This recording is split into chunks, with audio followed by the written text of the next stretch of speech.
Here's what's coming up on your horizon.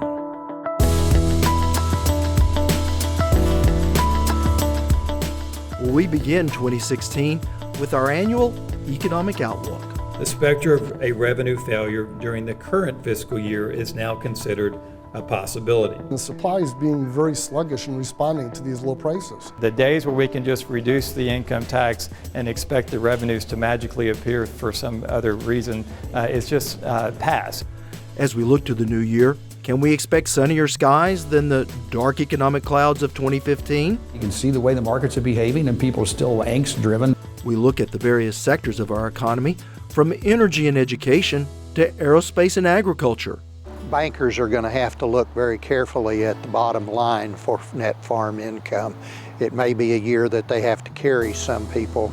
And in our closer look, I sit down with noted futurist Lowell Catlett for a little long-term perspective. Overall, we're a growing economy. Overall, we've never had more net worth, Bob. Never in history. Stay with us for Oklahoma Horizon. Oklahoma Horizon is made possible by CareerTech, a job for every Oklahoman and a workforce for every company. With additional support from the Oklahoma Department of Agriculture, Food, and Forestry.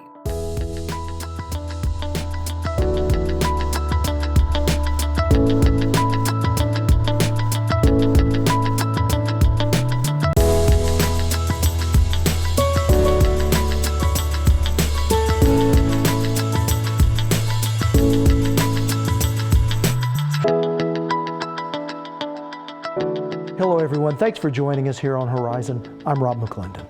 Well, as we begin the new year, it may be time to take a breath and remember that when it comes to our economy, this too shall pass. Slumping energy prices have put a pinch on the state's top industry, and before it's over, we all may feel the pain. Job loss in the oil and gas sector looks to continue in the coming months, and 2016 may be the first year in a long time that the state's economy trails the national economy. With more, here's our Blaine Singletary. Oklahoma once prided itself as leading the national economy, but today, that's a different story. Overall, I think the U.S. economy is doing okay, and 2016 should be another year of 2 to 2.5% growth in the economy. We're going to struggle a little bit, especially early in the year here in Oklahoma because of the downturn in energy prices, but that will pass. That's Jim Hunzinger with the Bank of Oklahoma. It's that air of uncertainty over energy prices that was a common theme at the 2016 Oklahoma Economic Outlook Conference, headed by OSU economist Dan Rickman. Well, primarily it's the losses in the energy sector and all the sectors that are dependent on the energy sector. So there's a number of manufacturing sectors that produce equipment for energy extraction and support activities, and so they've declined as well as the energy sector. This has cost Oklahoma jobs and has economists like Rickman mentioning the dreaded R word, recession. If you're looking at employment, you can call what we've had a recession. Over the course of 2015 so far, we've had enough quarters of decline in employment that you would consider a recession. While Oklahoma's unemployment rate has remained relatively flat, that could be because people who have lost their jobs are choosing to find work elsewhere. One of the parts or components of population growth is migration of people from other areas in the country. And that usually occurs when our economy is growing stronger than those in other parts of the country. But right now, we're lagging behind the rest of the country, so we should not expect any in-migration. More likely, we're going to expect people moving out who've lost jobs in these sectors. But it's not all doom and gloom for 2016. Again, Jim Hunzinger. We've really done a good job of bringing people back into the workforce. Unemployment peaked at 10%. We're now down to 5%, and it probably won't be but just a few months until we have a 4% handle on the unemployment rate. So we've done a good job of putting people back to work, creating jobs. So I think the brightest spot of the U.S. economy is the employment picture. A national trend with a positive local impact. A number of sectors are growing as that correspond to the national economy. So there are growth forces in the state. They've just been offset by the declines related to the energy sector. But once the energy sector stabilizes, then the state will return to overall growth. A stronger national economy also means higher interest rates. The Federal Reserve raised interest rates by 0.25% in December. That means it will cost more to borrow money. Well, I think 2016 from a market perspective is going to be a struggle for the markets. Interest rates are going to be rising, equity market's going to be very volatile. That doesn't mean it goes down forever or goes up forever. It's just going to be very tough to get a consistent feel about how well the equity market is going. From higher interest rates to lower energy prices, 2016 may be a challenging year for Oklahoma. But Hunsinger says we should never forget how we got here. We've diversified our economy away, but oil and gas and energy in general is still an important factor to drive growth. I embrace it.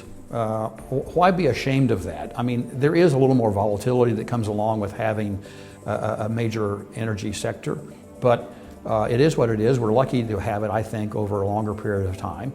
We're in one of those down periods right now, what makes it difficult for the energy companies, but it'll pass and we'll get back into a period where energy prices are rising again. Well, if there is a silver lining to this rather gloomy forecast, it is our nation's gross domestic output. The GDP looks to continue a slow but steady growth of about 2% next year. Now, when we return, we continue our economic outlook for 2016 by heading outside the city lights. You're watching Oklahoma Horizon with Rob McClendon. Weekly insight into your changing world. Well, just like with energy, agriculture markets are heavily influenced by global demand. But unlike other industries, nothing impacts agriculture more than the weather. And for those producers here in the Southern Plains, 2015 brought with it some welcome relief. Joining me now is our Courtney May. Well, weather continues to navigate the agriculture world and consumer prices. With summer rains diminishing the drought in Oklahoma, forage is good and farmers remain optimistic heading into 2016. Weather, disease, and international farming all play a role in agricultural production in Oklahoma. And with record-breaking rainfalls leading to lush pastures, cattle numbers are increasing, and it's an expansion producers are excited about. We'll continue to see, just in terms of pure animal numbers, some additional growth over the next couple of years. But I think more importantly, the economics of this industry will continue to grow as well, certainly relative to what we've seen the last few years, just because we're in so much better shape from a forage standpoint. In recent years, we've seen high cattle prices brought on by low cattle numbers, a trend Peel says is changing. From a cattle industry perspective, we're in good shape now to continue to see this expansion, to see this market sort of do what it wants to do from a physical standpoint, from a production standpoint. And so the issues now are going to be, how do we transition into this era of bigger production and working our way into sort of where does this take us as a next step? And while producers transition into a new era of beef production, consumers' wallets will benefit from the increase of beef supply. More beef supply will bring beef prices down. However, in 2016, in general, we expect to see a little less competition from pork and poultry. We've had big increases in domestic supplies of both pork and poultry in 2015, and those will moderate. They won't really go down a lot, but they won't continue to increase at the rate they did in 2016, and we will have more beef relative to that. So consumers are going to benefit here from increasing total meat supplies and generally lower prices, especially for beef. While the beef industry is dealing with a good problem to have, ag economist Kim Anderson says Oklahoma wheat producers are struggling to make a profit.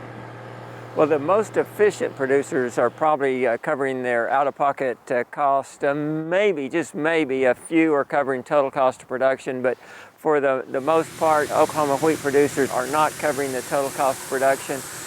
The majority of them are probably covering out-of-pocket costs, but there's a few that at $4.75, $4.50, and we're at $4 right now. At $4 wheat, they're not coming close to covering out-of-pocket or variable cost. This creates yet another problem for farmers. Interest rates are peaking, and profit margins the opposite. As people go in requesting borrowed money to get through the year, bankers are going to have to look very carefully at the bottom line for net farm income. It may be a year that they have to carry some people We've added to that with the interest rate situation. It's likely to make cost of production somewhat higher, and so the profit margins are going to, with prices falling, the profit margins are going to be squeezed. Yet a struggling wheat industry with low prices and a lot of product to sell is better than no wheat production at all. And despite the continuous uphill battle for Oklahoma wheat farmers, consumers will not see any significant change in prices. There will be a minor impact on consumers. Right now, you think they'd be buying their food at a lower price. And I think what the consumer needs to learn on this is that prices have fallen from $9 to $4 with wheat. Have they noticed their bread costing any less? Yes, it has probably went down 10 or 20, maybe 25 cents. But it didn't get a big drop in wheat. When they see the prices go from $4 back up to $9, and they see a report that says, oh, flour's going to cost more, bread's going to cost more, things are going to cost, yes, it will cost a little bit more. But the raw agricultural product in crops doesn't have a major impact on the consumer price. And for all farmers, there's a silver lining. The best Christmas gift that farmers got back in December was that Congress said they were going to stand by farmers. So at a time when they could have been cutting back, they restored funding for crop insurance, and it was kind of a test to see if somebody else suggested it was time to be cutting farm programs. Congress spoke loudly in December and said, no, we're not going to do that. We're going to keep our promise to farmers. It's an evolving industry with an optimistic outlook and a role in Oklahoma's economy that can't be overlooked. Agriculture will always be important to Oklahoma's economy. I don't see much change, either more important or less important. Agriculture is an important part of the culture of Oklahoma, and it's an important part of the economy of this state. Yes, the beef, pork, and poultry industries are expected to either increase in production or remain constant in 2016, yet there's still the wheat industry that's seeing its lowest prices since 2010. Now, I know there's never any easy answers, but what is a solution to trying to turn around the wheat industry here in Oklahoma? Well, Dr. Anderson says the really only hope for Oklahoma wheat farmers to see a price increase is for the international wheat industry to fail. And if that happens, Oklahoma wheat farmers could see up to a $3 price increase. And typically this happens anywhere from July to November. And not only do they have to be prepared for that season, but they also have to be prepared for the so-called off-season as well. All right. Thanks so much, Courtney. You're welcome, Rob. Horizon is at your fingertips. Join us on Facebook, Twitter, and YouTube to catch the segments you may have missed and our latest new content as it happens. Well, election years are always interesting when it comes to economic forecasts, especially those forecasts made by the candidates. It's good to remember we live in partisan times, and when you see something on social media or even some cable networks that's too dire or even overly rosy, there's probably a hidden agenda behind it. That's why I think you'll find my next guest fairly enlightening. Lowell Catlett is a respected economist and a noted futurist who believes our country's economy is much stronger than we give it credit for. And I was able to sit down with him shortly before he spoke at Oklahoma State University. Well, Dr. Catlett, we're in this time that we seem to hit every few years, and it's election season, and there's a lot of political rhetoric out there. And depending upon who you listen to, you know, our economy is headed for the dumpster, or it's booming. And I know there's some middle ground in there between. What do you say? It's the best time ever in terms of the economic activity that goes on. We're a strong $18+ trillion economy. Okay, we started in 1970. We became the world's first $1 trillion economy. Okay, so we've grown 18 times since 1970. China, which has been the fastest growing economy for the last decade, grew 19 times. So they grew, but we're still as we were in 1970. We're still 1/4 of the world's economy. But the world is growing and they got more money. That's the main thing. So they want air conditioning. They want more meat in their diet. Nobody can provide that meat better than we can. Nobody can provide those air conditioners. They want safer products, cleaner air. So we've got a staggering world wealth. And the United States, published every month by the Federal Reserve, calculates the net worth of Americans. The last one that was done 2 weeks ago set the net worth of our 121 million households at $87 trillion. So can an $87 trillion economy handle a debt load of roughly the same amount as our GDP, 18 trillion? Well, in the business world, that's a pretty good debt to equity ratio. So overall, we're a growing economy. Overall, we've never had more net worth, Bob. Never in history. Which means, guess what? You want maybe private school for your children, where the previous generation went to public school. Maybe you want a bigger house. Maybe you want 2 houses now. You know, it's driving a whole mechanism of new products. 1970, we had 0 craft breweries in America. Now we have 4,000. You don't want a beer anymore. You want a craft beer that's made locally. And that can only be sustained by wealth. And it's a phenomenal wealth that's driving so many different economic entities and segments of the economy. Staggers the imagination, but it's there. Okay, it's good, okay, and strong. And while a rising tide does raise all ships, should we have worries about income inequality here in this country? Well, there's no question but what we're approaching where we had the greatest income inequality, where the 1% controlled 21% of the wealth, and that was in 1929. And we're at 19% right now, okay? So 1%, the 1%ers as we call them, control 19%, or have 19% of the wealth. The real question is for us other 99%, is that 81% left giving us a good life? If we go back to 1929, few homes had running water, few homes had a telephone, few homes had a car. Life was pretty tough, and the average life expectancy was 46. Now it's almost 80.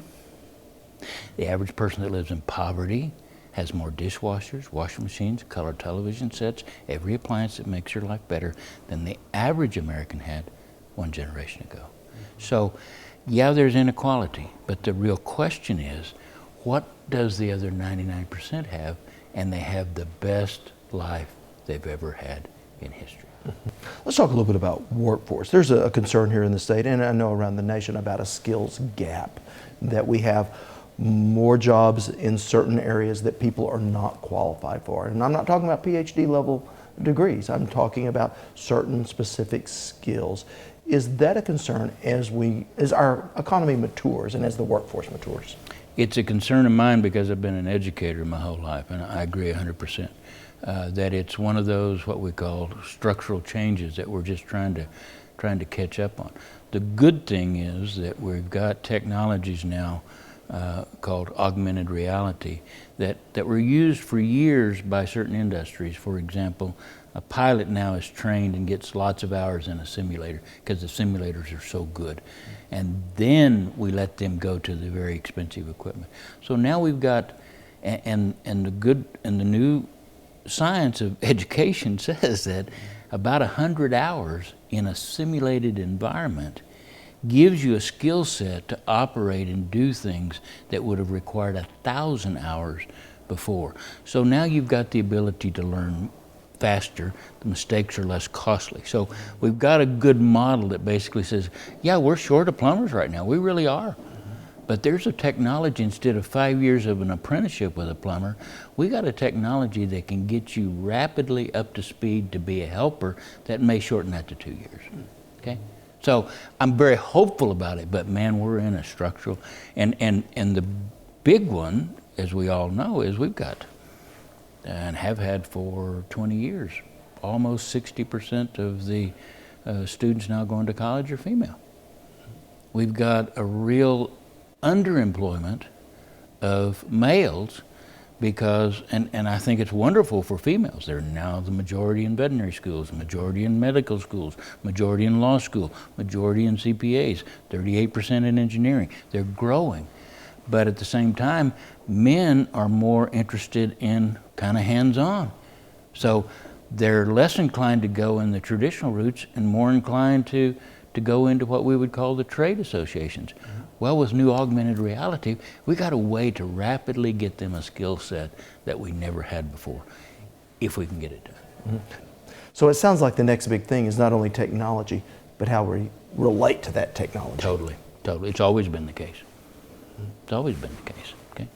And technologies don't necessarily always come without a dark side. None of us is going to give up the automobile, but 32,000 people die on the roads every year. But that's why we're working toward, guess what? It used to be 56,000 20 years ago. More people died on the highways from automobile accidents than died in the whole Vietnam War in a single year. So it pushed us to passive restraints, airbags, and the next layer is, guess what? Totally driven car. I mean, boy, Tulsa wants it. General Motors says it's #1 priority. 3,800 miles without a single accident, coast to coast, totally automatically driven General Motors car last year. Certainly can make the commute a little bit different. It will. And you might want to have a beer while you go. I never thought of that.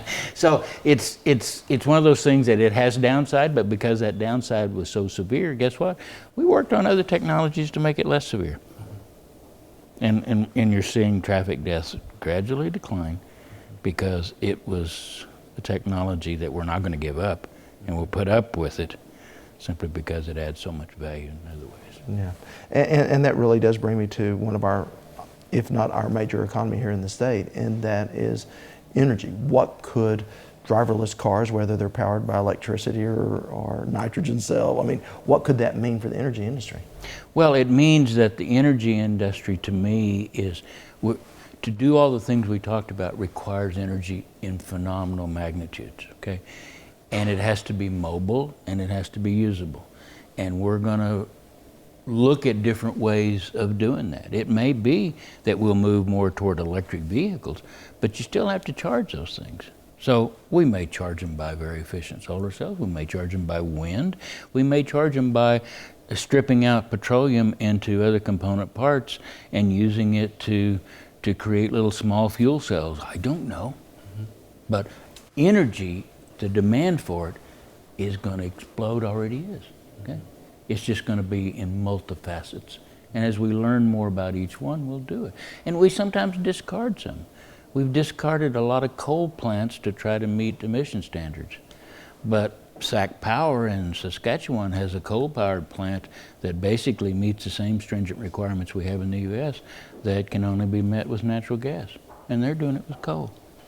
So they're using technologies in a way that nobody thought possible. So if you're creative enough, you can do it.